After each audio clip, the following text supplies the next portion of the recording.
সংবিধান ছাড়া জঙ্গিদের দ্বারা সে ক্ষমতা দখল করেছে। বাংলাদেশের যতগুলি জঙ্গি ঘটনা ঘটেছে, সেই হলি আর্টিজানের জঙ্গি ঘটনা, 21 আগস্ট গ্রেনেড হামলা, হযরত শাহজালালের মাজারে ব্রিটিশ হাইকমিশনের উপর গ্রেনেড হামলা, 10টা অস্ত্র চোরাকারবারি মামলা, গুলি, হত্যা, যত সন্ত্রাসী এবং বিডিআরের যে বিদ্রোহ, সব আসামি ছেড়ে দিয়েছে। কেন ছাড়লো?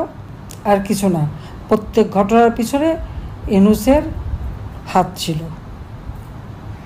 এটাই এখন প্রমাণিত, একদিন প্রমাণ হবে। আমি এটুকু বলতে পারি যে আমি সরকার গঠন করার পর থেকে এই উত্তরবঙ্গে কোনো মঙ্গা ছিল না, কোনো জায়গায় না, দুর্ভিক্ষ ছিল না। আজকে দিনাজপুরে সেই হিলি অঞ্চলে ময়লার ভিতরে এই বৃদ্ধের লাশ পড়ে আছে, একেবারে কঙ্কালসার দেহ। ডক্টর মোহাম্মদ ইউনূস খুব বড় বড় কথা বলে সারা বিশ্বে টাকা পয়সা ঢেলে অনেক বিনিয়োগ করে অনেক সম্পদও বানিয়েছে, কিন্তু আজকে দেশটার অবৈধভাবে ক্ষমতা দখল করেছে, সংবিধান লঙ্ঘন করেছে। কিন্তু মানুষকে তো পেট পুরে খাওয়াতে পারতো, সেটাও পারলো না। অভাব তো রেখে আসেনি। 20 লক্ষ মেট্রিক টন খাদ্যশস্য আমি মজুদ রেখে এসেছি, তো কোথায় গেল সব?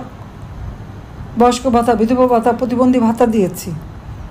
যারা এরকম বয়োবৃদ্ধ কাজ করতে পারে না তাদের জন্য বিনামূল্যে 30 কেজি করে আমি চাল বিতরণ করতাম তাদের খাওয়ার জন্য। যারা একটু কিনতে পারে তাদের জন্য 10 টাকা 15 টাকা করে চাল। যারা স্বল্প আয়ের মানুষ বা আমাদের শ্রমিক শ্রেণী, তাদেরকে আমরা পারিবারিক কার্ড দিয়েছি, মাত্র 30 টাকা কেজিতে তারা চাল, সেই সাথে ডাল তেল সব কিনতে পারবে। সেই সামাজিক নিরাপত্তার কাজগুলি সমস্ত টাকাগুলিতে মেরে খেয়েছি। আমার জুন মাসে 2024 সালে আমি বাজেট দিয়ে আসি, 7,97,000 কোটি টাকার বাজেট। 140 প্রকারে আমার সামাজিক নিরাপত্তা কর্মসূচি। টাকাগুলি গেল কোথায়? আমি জানি না বিশ্ব বিবেককে নাড়া দেবে কিনা। আমাদের সময় এতটুকু কিছু হলে সবাই হা হা করে পড়তো, এখন তারা কই? আজকে এই ছবি তো আমি আর দেখতে চাইনি। 1974 সালে দুর্ভিক্ষ নিয়ে কথা বলে, সে দুর্ভিক্ষটা তো ম্যানমেড ছিল, সেটা তো পরিকল্পিত ছিল। নগদ অর্থ দিয়ে কেনা খাদ্যশস্য দেশে আসতে পারেনি, সেই কলম্বো বন্দর পর্যন্ত আসলে ওটা ফিরিয়ে নিয়ে যায়। পরিকল্পিতভাবে এই দুর্ভিক্ষ ঘটানো হয় এবং এর পিছনে তখনকার খাদ্য সচিব, তার নাম মমিন খান, এখন যে মঈন খান বিএনপির নেতা, তার বাপ সে ছিল, যাকে জিয়াউর রহমান ক্ষমতায় আসার পর পুরস্কৃত করেছিল। আর আমি সরকার আসার পর থেকে 96 থেকে 2001 উত্তরবঙ্গে কোনো মঙ্গা ছিল না। পরিকল্পিতভাবে মানুষের খাদ্য উৎপাদন, তাদের কর্মসংস্থান সমস্ত ব্যবস্থা করেছিলাম। এরপর বিএনপি আসলে আবার সেই অবস্থা দেখা গেল। 2009 সরকার গঠন করার পর থেকে 2024-এর 5 আগস্ট পর্যন্ত বাংলাদেশে তো কোনো খাদ্যের জন্য হাহাকার ছিল না, অথচ সেই দেশটাকে আজকে ধ্বংস করে শুধু মানুষের মুখের গ্রাস কেড়েই নিচ্ছে না, তাদের নিরাপত্তা, জীবনের শান্তি সব কিছু নিয়ে নিচ্ছে। ছেলেমেয়েরা পড়াশোনা করতে পারে না, তাদের সার্টিফিকেট বাতিল করে। আওয়ামী লীগ আজকে যে অবস্থা আমি দেশটাকে রেখে এসেছিলাম, তাতে তো এই ধরনের দৃশ্য দেখার কথা না। তো এই জবাবটা ইউনূসকে তো দিতে হবে। আমি জানি না আমাদের আন্তর্জাতিক সংস্থাগুলি আমাদের সময় তো এত সোচ্চার, আর এখন তাদের কণ্ঠ বদ্ধ কেন হয়? কিসের জন্য? এই ছবিটা দেখার পর থেকে আমার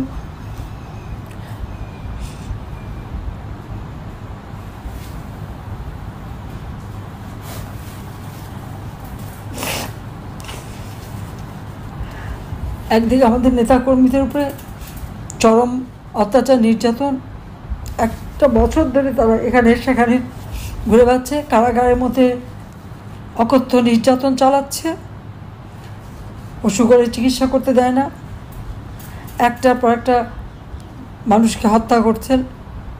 নুরুল মজিদ হুমায়ুন, সে অসুস্থ হয়ে পড়েছে, ডেঙ্গু হয়েছে, বঙ্গবন্ধু মেডিকেল বিশ্ববিদ্যালয়ে গেল, সেখানে তাকে চিকিৎসা দেয়নি, সারা রাত ফেলে রেখে দিয়েছে, এমার্জেন্সিতে পড়ে আসছে সে।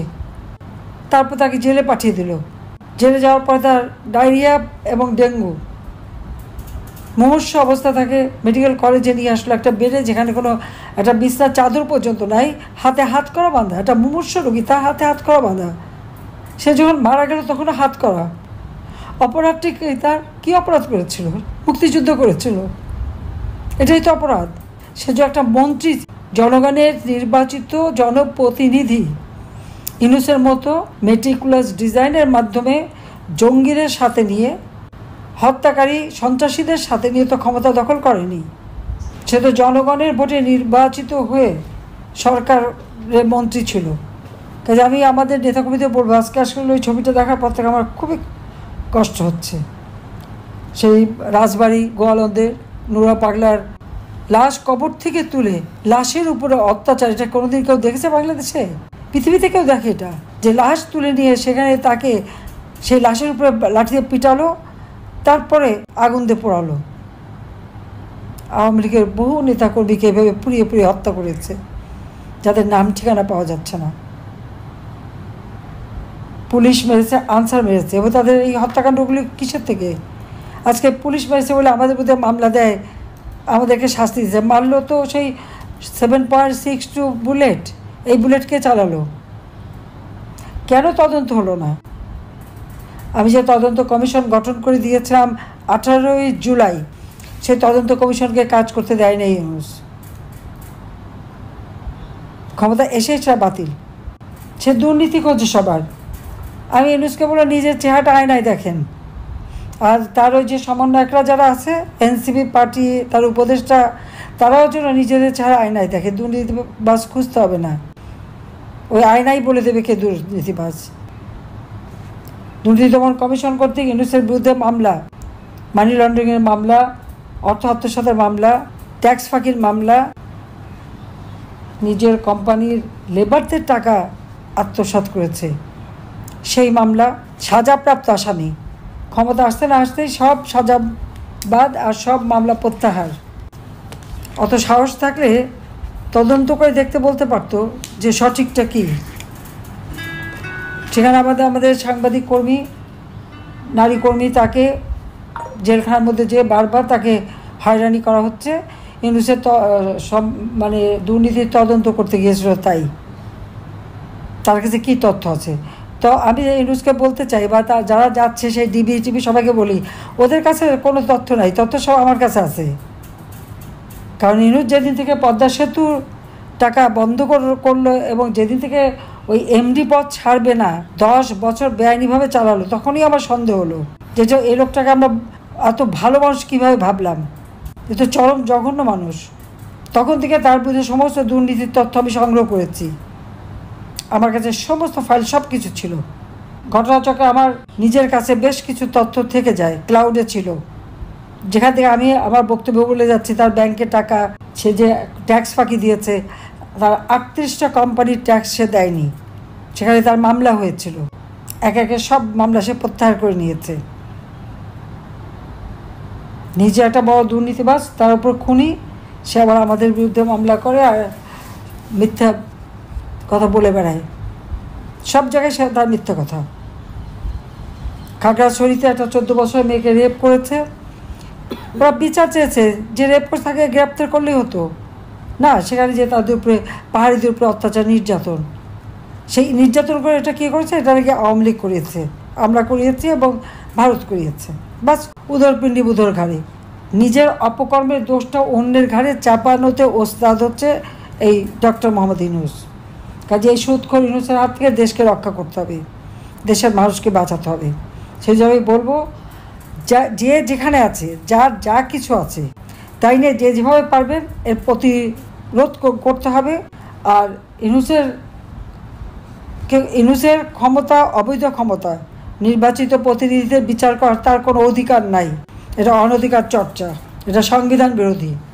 কারণ তার ক্ষমতার ভিত্তিতে কোনো সংবিধান নাই।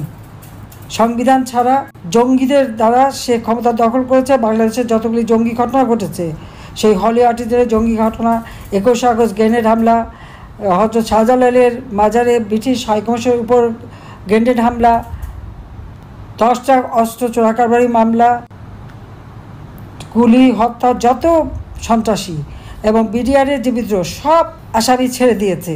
কেন ছাড়লো? আর কিছু না, প্রত্যেক ঘটনার পিছনে ইউনূসের হাত ছিল।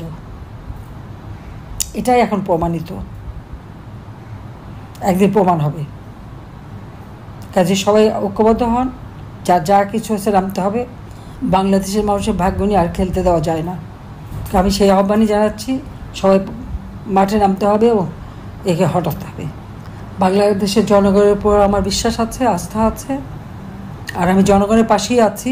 বেঁচে যখন আছি অবশ্যই বাংলাদেশের মানুষের পাশে থেকে দেশের গণতন্ত্র পুনরুদ্ধার করা, আইনের শাসন প্রতিষ্ঠা করা, যত বন্দী আছে তাদের মুক্তি দেওয়া, মিথ্যা মামলা প্রত্যাহার করা, এবং যারা দোষী এই ইউনূস, তার সমন্বয়ক, এনসিপি এবং উপদেষ্টা, এদের বিচার করা, এবং আওয়ামী লীগের নেতা কর্মীকে যে হত্যা করেছে, যারা হত্যা করেছে, যারা জ্বালাও পোড়াও করেছে, যার ঘর জ্বালিয়েছে, তো তাদেরকে চিনে রেখে যে যেভাবে পারেন সে তখনই ব্যবস্থা নিতে হবে।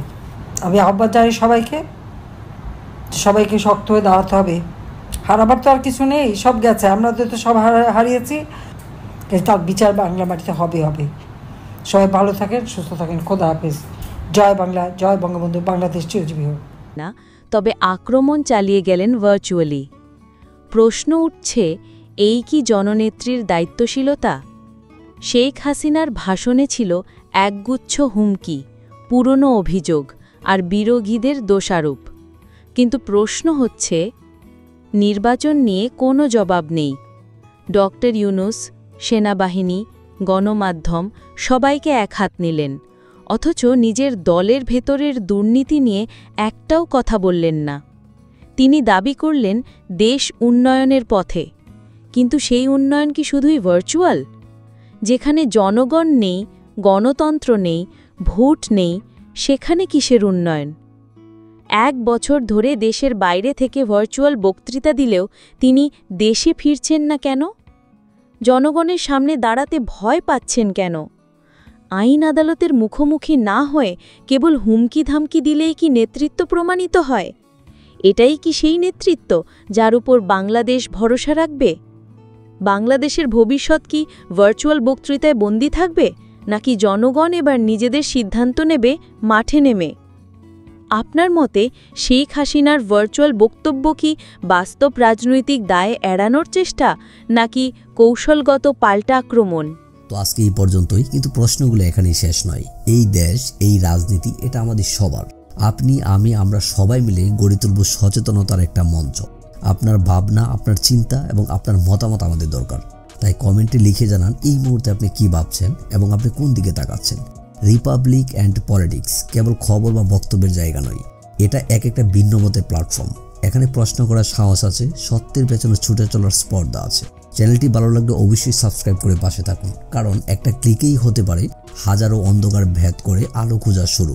ফিরছি পরের পর্বে আরও খোলামেলা বিশ্লেষণ নিয়ে। সে পর্যন্ত সবাই ভালো থাকুন, সুস্থ থাকুন। আল্লাহ হাফেজ।